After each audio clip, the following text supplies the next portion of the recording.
আসসালামু আলাইকুম প্রিয় শিক্ষার্থী বন্ধুরা, আশা করি তোমরা সবাই ভালো আছো, নিরাপদে আছো। আমি তানজিরুল হোসেন রাব্বি, প্রভাষক, কৃষি বিশ্ববিদ্যালয় কলেজ। প্রিয় শিক্ষার্থীরা, তোমরা জানো যে আমরা রাওমেল নিয়ে আলোচনা করতেছিলাম, অর্থাৎ হিসাব বিজ্ঞান প্রথম পত্র ৪র্থ অধ্যায় ট্রায়াল ব্যালেন্স। এবং ইতিমধ্যে আমরা কিন্তু ট্রায়াল ব্যালেন্সের একটা পার্ট 1 করে ফেলেছি।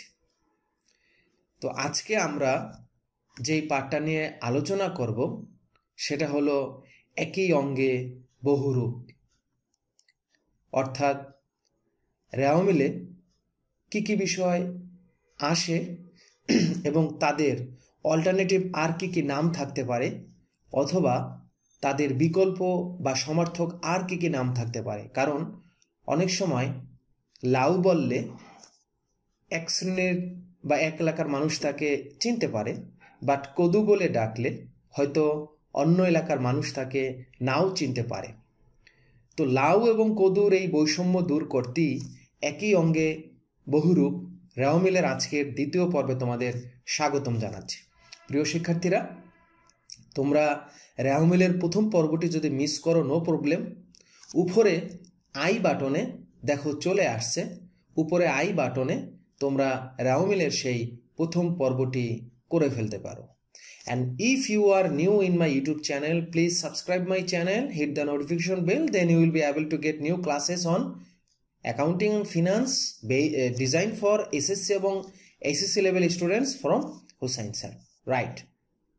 তাহলে শিক্ষার্থী বন্ধুরা, আর দেরি না করে চলো আজকে আমরা রাওমেলের দ্বিতীয় পর্ব শুরু করি, একই অঙ্গে বহুরূপ।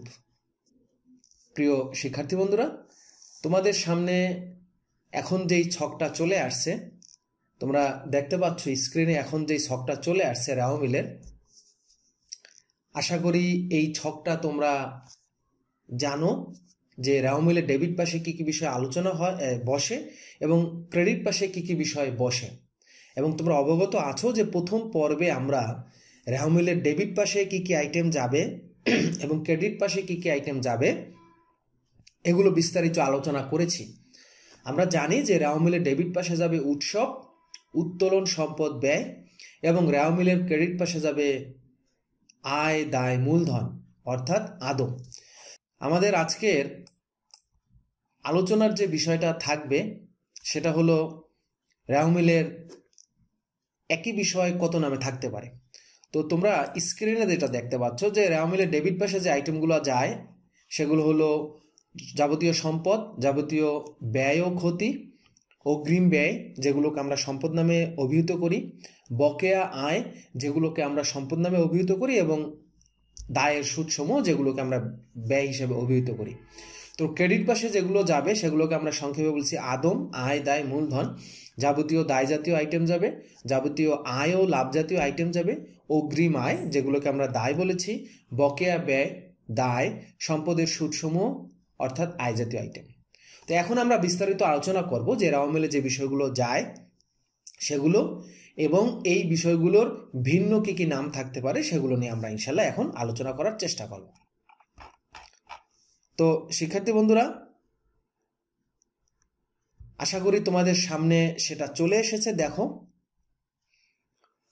রাওমেলের যে ছক, সেই ছকে খতিয়ানের হিসাবগুলো যে উদ্ধৃত প্রকাশ করে সেগুলো রাওমেলের ডেবিট অথবা ক্রেডিট কলামে যে বসবে উদাহরণের সাহায্যে চিহ্নিত করে সেগুলো এখন রাওমেলের ছকে দেখানো হলো। তা আমরা প্রথমেই শুরু করি ডেবিট পাশের উপাদান। আমরা বলেছি উৎসব সবসময় ডেবিট হবে, এটা আমরা বলেছি। তো উৎসবের শতে কি হয়? সম্পদ। রাওমেলে সবসময় সম্পদ ডেবিট উদ্ধৃত প্রকাশ করে।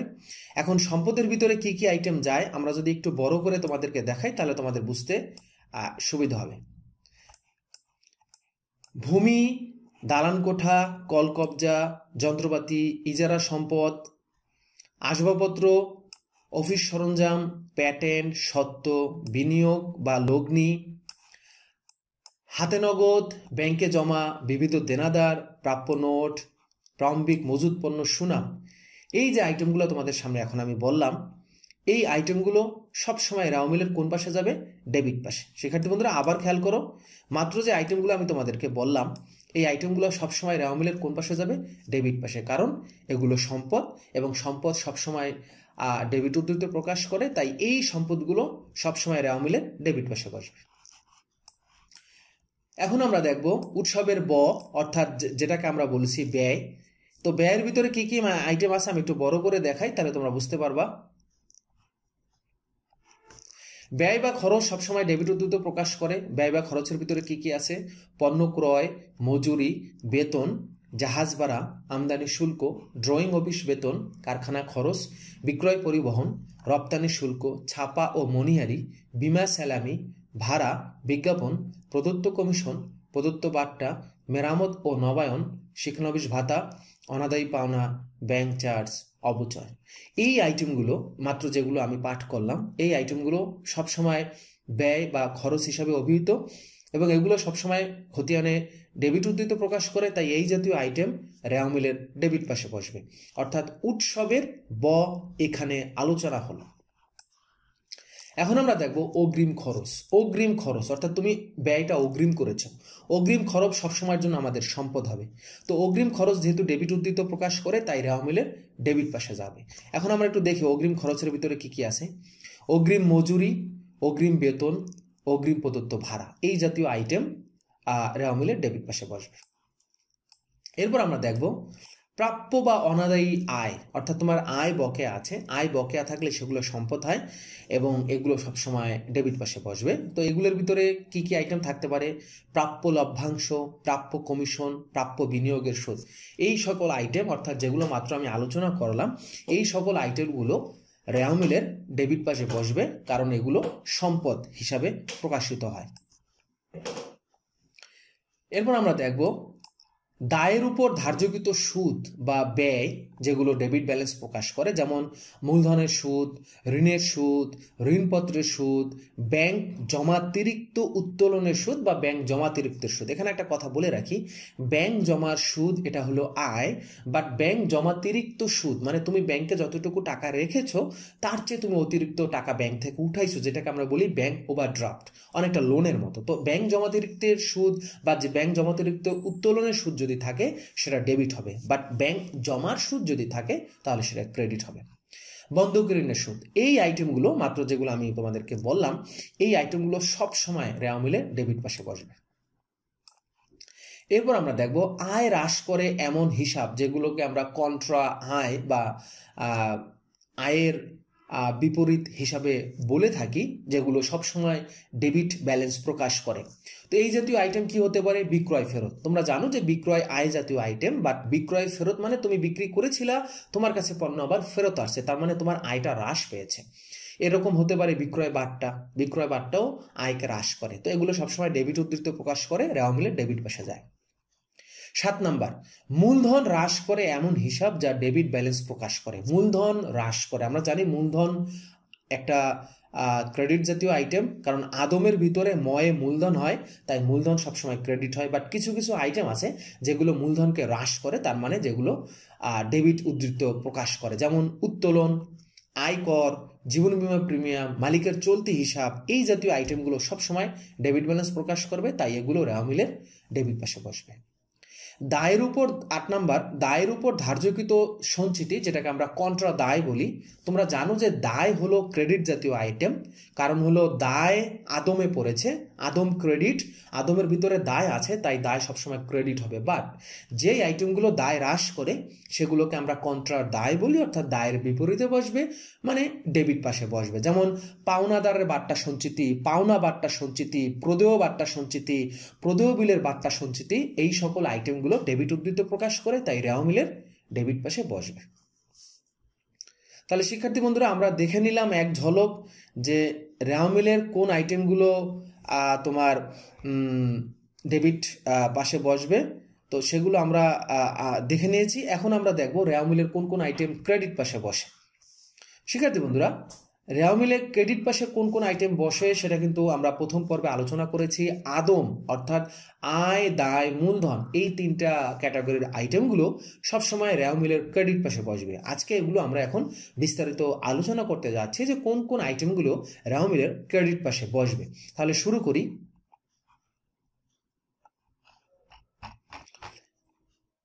প্রথম 1 নম্বরে দায় হিসাব সব সময় ক্রেডিট ব্যালেন্স প্রকাশ করে। তো দায়ের ভিতরে কি কি জাতীয় আইটেম থাকতে পারে?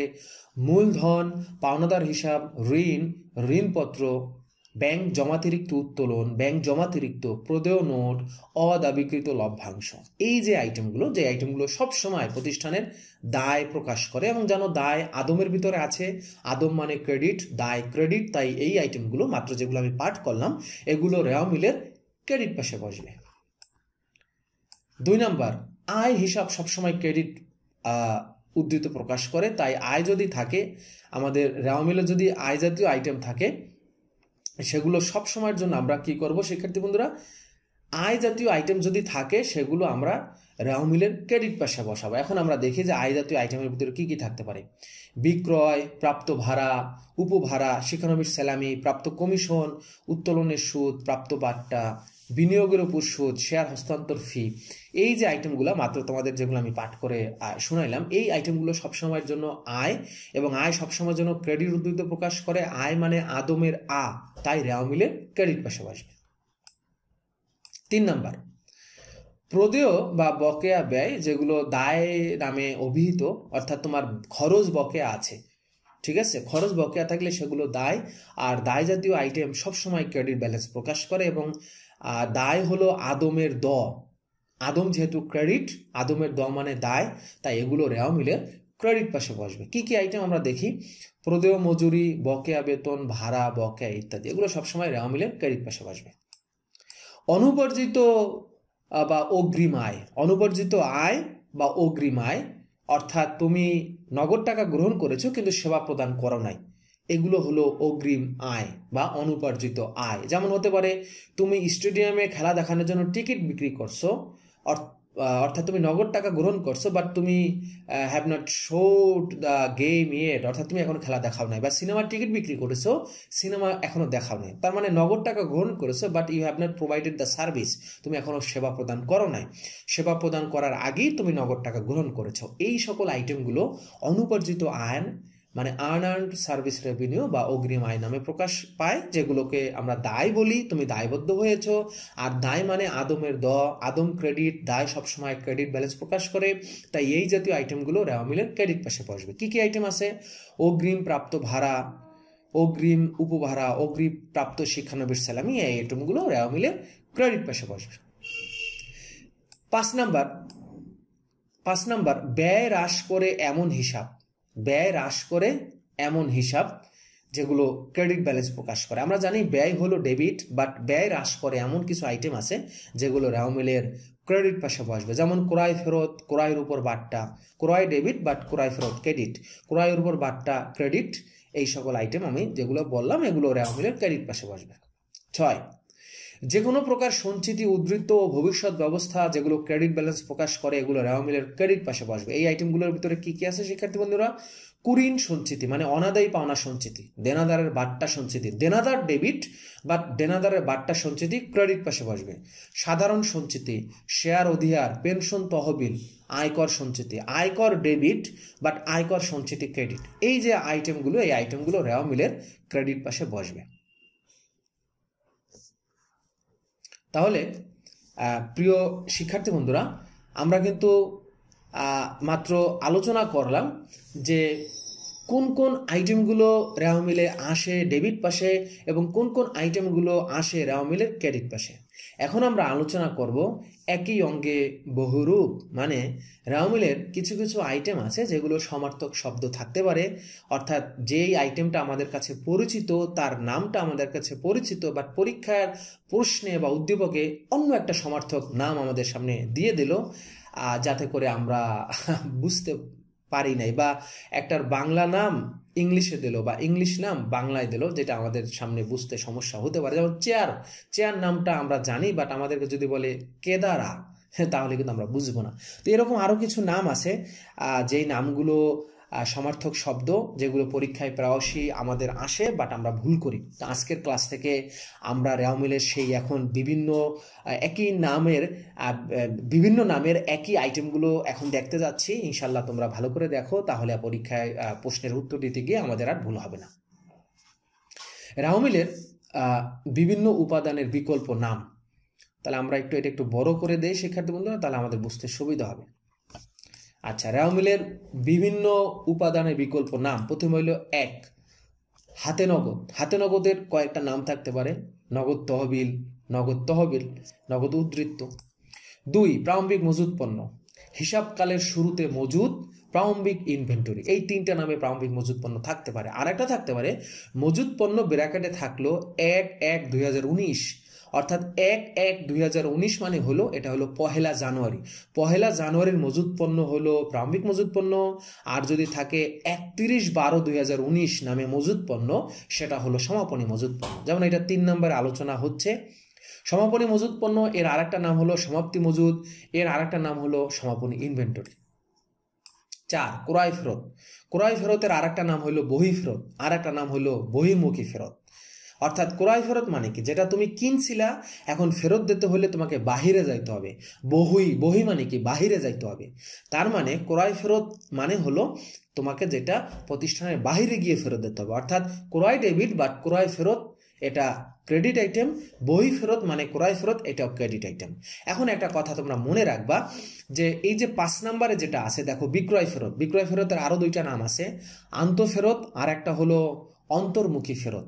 বিক্রয় ফেরত মানে কি, তুমি একটা পণ্য বিক্রি করছিলা, তাদের পছন্দ হয় নাই, তারা আবার তোমার প্রতিষ্ঠানের ভিতরে এসে ফেরত দিছে। আন্ত মানে কি ভিতরে, তার মানে বিক্রয় ফেরত মানে হলো প্রতিষ্ঠানের ভিতরে ফেরত আসছে।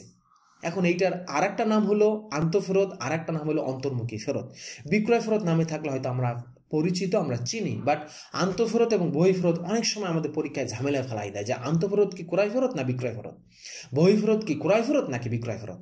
সহজ হিসাব আমি এটা প্রথম পর্বে মেবি আলোচনা করছি, অথবা 3য় পর্বে আলোচনা তোমরা আরো পাবে। সেটা হলো বয়ের সাথে ব হবে না, মাথায় সেট করে নাও। 2 ব একসাথে থাকবে না। একটা লোকের 2 বউ, অর্থাৎ সতীন, একজন আরেকজনের সতীন, 2 বউ নিয়ে একজন লোক একসাথে ঘর করতে পারে না, রাইট। তার মানে বয়ের সাথে ব হবে না। তার মানে বহি ফেরত মানে বিক্রয় ফেরত না। বহি ফেরতের প্রথম অক্ষর ব, বিক্রয় ফেরতের প্রথম অক্ষর ব, তার মানে বয়ের সাথে ব হবে না। বয়ের সাথে যাবে ক, অর্থাৎ ক্রয় ফেরত মানে বহি ফেরত, আর একটা ব চলে যাবে আন্তঃফেরতের সাথে, মানে বিক্রয় ফেরত মানে আন্তঃফেরত। আশা করি তোমরা ভুলবা না। চলে আসো 6 নম্বর ক্রয় পরিবহন। এর আরো কয়েকটা নাম আছে তোমরা দেখতে পাচ্ছ, আন্তঃপরিবহন, অন্তর্মুখী পরিবহন, সকল ধরনের পরিবহন ডেবিট, ক্রয় পরিবহন হোক বিক্রয় পরিবহন, কারণ পরিবহন মানেই হলো খরচ। 7 নম্বর বিক্রয় পরিবহন, বহি পরিবহন, বহির্মুখী পরিবহন। বাট্টা, বিক্রয় বাট্টার বেশ কিছু নাম থাকতে পারে। বিক্রয় বাট্টা, প্রদত্ত বাট্টা, বাট্টা প্রদান, মঞ্জুরিকৃত বাট্টা, ক্রেতাকে ছাড়, এই নামে থাকতে পারে। 9 নম্বর ক্রয় বাট্টারও বেশ কিছু নাম থাকতে পারে। ক্রয় বাট্টা, প্রাপ্ত বাট্টা, বিক্রেতাকে ছাড়, এই নামে থাকতে পারে। এখন আসো সবচেয়ে গুরুত্বপূর্ণ আইটেম যেটা পরীক্ষায় আসে, সেটা হলো দেনাদার। 10 নম্বর দেনাদারের অনেকগুলো নাম আছে। দেনাদার নামে থাকতে পারে, বিক্রয় খতিয়ানের জের নামে থাকতে পারে, প্রাপ্য হিসাব নামে থাকতে পারে, পুস্তক ঋণ। ভালো করে শব্দটা মাথার ভিতরে নাও, পুস্তক ঋণ, যেটাকে ইংলিশে বলা হয় বুক ডেটস। পুস্তক ঋণ বা বুক ডেটস এটা হলো দেনাদার। দেনাদার, প্রাপ্য হিসাব, বিক্রয় খতিয়ানের জের, পুস্তক ঋণ, বুক ডেটস, এগুলো সব হলো দেনাদার মানে ডেবিট। এর আর একটা নাম হলো পাওনা। পাওনা মানে তুমি যার কাছে পাও। পাওনা মানে তুমি যার কাছে পাও, তার মানে সে প্রাপ্য হিসাব মানে দেনাদার। 11 পাওনাদারও বেশ কিছু নাম থাকতে পারে। পাওনাদার, ক্রয় খতিয়ানের জের, প্রদেয় হিসাব। আর একটা হলো দেনা। দেনা মানে যাকে দিতে হবে, দেনা মানে যাকে দিতে হবে মানে পাওনাদার। 12 কুরিন। কুরিন হলো এক ধরনের ব্যয়। দেনাদারের কাছ থেকে যে টাকা আদায় করা যায় না সেটাকে আমরা কুরিন বলি, বা অনাদায়ী দেনা বলি, বা অনাদায়ী পাওনা বলি, বা মন্দ ঋণ বলি। এগুলো ব্যয়, তাই ডেবিট। বাট 13 নম্বর কুরিন সঞ্চিতি দায়। আসলে এটা দায় বলা যায় না, এটা প্রতি সম্পদ। সম্পদ যেহেতু ডেবিট, এটা সম্পদের বিপরীত পাশে বসে, মানে ক্রেডিট পাশে বসবে। কুরিন সঞ্চিতি ক্রেডিট, অনাদায়ী দেনা সঞ্চিতি ক্রেডিট, সন্দেহজনক দেনা সঞ্চিতি বা সন্দেহজনক পাওনা সঞ্চিতি, এগুলো সকল কিছু ক্রেডিট হবে। কুরিন বা অনাদায়ী পাওনা ডেবিট, বাট অনাদায়ী পাওনা সঞ্চিতি যখন লাগবে, কুঋণ সঞ্চিতি যখন লাগবে, তখন এটা ক্রেডিট হয়ে যাবে। চলে আসো 14 নম্বরে কি আছে দেখি। 14 নম্বরে আছে ব্যাংক জমা। 14 নম্বরে কি আছে শিক্ষার্থী বন্ধুরা? ব্যাংক জমা। ব্যাংক জমার আরো বেশ কিছু নাম থাকতে পারে। ব্যাংক জমার উদ্ধৃত্ত, ব্যাংক জমার ডেবিট ব্যালেন্স বা জের, ব্যাংক ব্যালেন্স বা ব্যাংক উদ্ধৃত্ত, বিভিন্ন নামে থাকতে পারে। এগুলো সব সম্পদ ডেবিট পাশে আসবে। এরপর আসো ব্যাংক জমাতিরিক্ত। ব্যাংক জমাতিরিক্ত 15 নাম্বার। ব্যাংক জমাতিরিক্ত মানে হলো ব্যাংকে তোমার কাছে যতটুকু টাকা জমা আছে, তুমি তার চেয়ে ব্যাংক থেকে কি করছো? অতিরিক্ত উঠাইছো। এটা সবসময় লোন বুঝাইতেছে, ঋণ বুঝাইতেছে, ব্যাংকের প্রতি তোমার দায় বুঝাইতেছে। তার মানে দায় মানে হলো আদম, আদম মানে ক্রেডিট, দায় ক্রেডিট পাশে বসবে। কি কি নামে থাকতে পারে দেখি। ব্যাংক জমাতিরিক্ত, ব্যাংক জমাতিরিক্ত উত্তোলন, ব্যাংক জমার ক্রেডিট উদ্ধৃত্ত বা ব্যাংক জমার ক্রেডিট জের, bank overdraft, bank OD, bank balance ব্র্যাকেটে থাকলো ক্রেডিট। ব্যাংক ব্যালেন্স ডেবিট মানে ব্যাংক জমা, ব্যাংক ব্যালেন্স ডেবিট মানে ব্যাংক জমা, সরি, ব্যাংক ব্যালেন্স ডেবিট মানে হলো ব্যাংক জমা, আর ব্যাংক ব্যালেন্স ক্রেডিট মানে হলো ব্যাংক জমাতিরিক্ত ক্রেডিট। এখন আমরা দেখব প্রদেয় বিল। প্রদেয় বিলের বেশ কিছু নাম থাকতে পারে। প্রদেয় বিল, দেয় বিল। এরপর আসো 17 প্রদেয় ব্যয় মানে বকেয়া ব্যয়, যেমন বকেয়া বেতন, বকেয়া ভাড়া, বকেয়া কমিশন, বকেয়া বীমা, বকেয়া ঋণের সুদ, সকল কিছু দায় ক্রেডিট পাশে বসবে। অগ্রিম ব্যয়, অগ্রিম ব্যয় মানে সম্পদ যেগুলোকে আমরা বলি মেয়াদ অনুত্তীর্ণ ব্যয়, মানে মেয়াদ শেষ হয় না, যেমন অগ্রিম বীমা, অগ্রিম বেতন, অগ্রিম ভাড়া। ব্যয়ের আগে অগ্রিম থাকলে সম্পদ হয়, ব্যয়ের আগে বকেয়া থাকলে দায় হয়। 19 অনাদায়ী আয়। অনাদায়ী আয় মানে যে আয়টা তুমি এখনো পাও নাই, ভবিষ্যতে পাবে, সম্পদ। যেমন প্রাপ্য আয়নামা থাকতে পারে, বকেয়া আয়নামা থাকতে পারে, যেমন বকেয়া ভাড়া, বকেয়া উপর। এই ভাড়াটা কিন্তু ক্রেডিট পাশে থাকবে। ক্রেডিট পাশের ভাড়া মানে আয়, আর ডেবিট পাশের ভাড়া মানে ডেবিট, ডেবিট পাশের ভাড়া মানে ব্যয়। উপভাড়া বকেয়া থাকতে পারে, বিনিয়োগের সুদ বকেয়া থাকতে পারে, কমিশন, কমিশন যদি ডেবিট পাশে থাকে সেটা ব্যয়, আর কমিশন যদি ক্রেডিট পাশে থাকে সেটা আয়। তো আয় পাশের কমিশন যদি বকেয়া থাকে সেটা সম্পদ, ডেবিট পাশে যাবে। এরপর হলো 20 নাম্বার হলো অগ্রিম প্রাপ্ত আয়, যেটাকে আমরা বলি অনুপার্জিত আয়, অনার্জিত আয়। যেমন হতে পারে অগ্রিম সেবা আয়, অগ্রিম ভাড়া, অগ্রিম কমিশন। এই ভাড়া কমিশন মানে ক্রেডিট পাশে, আয় যদি অগ্রিম হয় সেটা দায়। 21 নম্বর শেয়ার অধিহার বা শেয়ার প্রিমিয়াম। এটার দুইটা নাম থাকতে পারে, এটা ক্রেডিট পাশে যাবে। আর 22 নম্বর হলো শেয়ার অবহার বা শেয়ার বাট্টা, এটা ডেবিট পাশে যাবে। তাহলে শিক্ষার্থী বন্ধুরা, আশা করি তোমরা বুঝতে পারছো যে রেওয়া মিলে কোন কোন আইটেম আসবে এবং ওই আইটেমগুলোর বিকল্প কি কি নাম থাকতে পারে। একই অঙ্গে বহুরূপ আমি আলোচনা করার চেষ্টা করছি। শিক্ষার্থী বন্ধুরা, আমার বিশ্বাস আজকের আলোচনা থেকে তোমরা ক্লিয়ার হয়েছো, কখনো আর রেওয়া মিল করতে গিয়ে মুসিবত বা প্রবলেমে পড়বে না। তো আজকের ক্লাসটা আমি শেষ করব, আমরা তৃতীয় পর্ব শুরু করব। তৃতীয় পর্বে আমি যেটা আলোচনা করেছি ব্রাজিল ভার্সেস আর্জেন্টিনা, আশা করি তোমরা সেটা দেখবা। যারা তৃতীয় পর্ব এখনো পাও নাই, সমস্যা নাই, উপরে আই বাটনে দেখো তৃতীয় পর্বের লিঙ্ক দেওয়া আছে, তোমরা ওখান থেকে দেখতে পারো। অর্থাৎ তৃতীয় পর্বে আমরা দেখব কোন আইটেম রেওয়া মিলে আসবে, কোন আইটেম রেওয়া মিলে আসবে না। অনেক সময় কোনো কোনো আইটেম রেওয়া মিলে আসে, অনেক সময় কোনো কোনো আইটেম রেওয়া মিলে আসে না। চমৎকার একটা ক্লাস আমি নিয়েছি, ওইটা তোমরা দেখবা। তৃতীয় পর্বের লিঙ্ক তোমাদের সামনে কিছুক্ষণের মধ্যেই চলে আসবে, ইনশাল্লাহ সেটা তোমরা দেখো। আর রেওয়া মিল নিয়ে কোনো প্রবলেম যাতে কারো না হয়, মনে রাখবা রেওয়া মিল বা ট্রায়াল ব্যালেন্স প্রতি পরীক্ষায় একটা আসে। তা আমরা সেগুলো সলভ করার চেষ্টা করব এবং আমরা এখান থেকে আমাদের যেই 10 মার্ক ক খ গ সেটা আমরা যাতে পাই সেজন্য চেষ্টা করব। বিদায় নিচ্ছি। বিদায় নেওয়ার আগে একটা কথা তোমাদেরকে বলে যাচ্ছি, সেটা হলো ডু অর ডাই, করো অথবা মরো, এর দিন শেষ। ডু বিফোর ডাই এর বাংলাদেশ, মানে মরার আগে করতে হবে। তুমি যদি কিছু করে দেখাতে চাও বিশ্বকে, তুমি যদি সাফল্যমণ্ডিত হতে চাও, সেটা তুমি যাতে জীবদ্দশায় দেখে যেতে পারো, এই জন্য আমি তোমাদের জন্য দোয়া করি, আশীর্বাদ করি, তোমরা সাকসেসফুল হও। তোমাদের সাকসেস স্টোরি যাতে হাই স্টোরি হয়। হিস্টোরি আমি চাই না, আমি চাই হাই স্টোরি। অর্থাৎ তোমাদের নাম যেন হাই স্টোরিতে থাকে। হিস্টোরি মানুষ ভুলে যায়, বাট হাই স্টোরি হয়ে থাকলে সারা জীবন মানুষ মনে রাখবে। তাহলে বিদায় নিচ্ছি, সবাই ভালো থেকো, সুস্থ থেকো। আসসালামু আলাইকুম রহমতুল্লাহ।